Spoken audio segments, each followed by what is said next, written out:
आज हमें एक गुप्त बातमी मिलने पर ये पता लगा कि जो गौ तस्कर है सरफराज पंखा, उसकी लोकेशन एक एरिया में आ रही है। इमीडिएटली हमने एक टीम बनाई और उस टीम में पुलिस कांस्टेबल दिनेश शरावत है, राकेश यादव, सचिन बेदाड़े और उनके साथ में स्थानीय गुन्हे शाखा के नरेंद्र कोहली को वो टीम पे बना के स्पॉट पे भेजा और सरफराज पंखा को वहाँ से पकड़ा।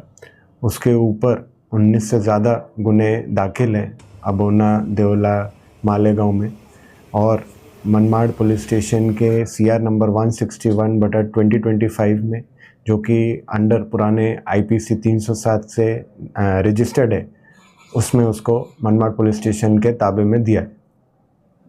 सर आगे और उस पर क्या कार्रवाई कर सकते दूसरे पुलिस स्टेशन में?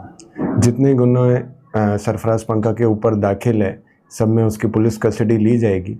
साथ में उसके साथ संगठित गुनहगारी करने वाले अगर कोई और साथीदार उसके हैं तो उनके ऊपर भी कार्रवाई करी जाएगी और उनका उन गुनों में वर्क किया जाएगा। आज हमारा एक गुप्त बातमी भेटली होती की सरफराज पंखा ची लोकेशन एक एरियामध्ये येत आहे।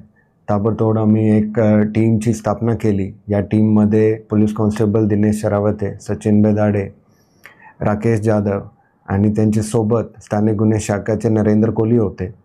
त्यांनी हे ट्रॅप लावला आणि त्याला पकडला आणि पकडल्यानंतर मनमाड पोलीस स्टेशनचे CR नंबर 161/2025 जो की BNS 109चे खाली दाखल आहेत, त्या पोलीस स्टेशनला सरफराज पंखाला ताब्यात दिलं।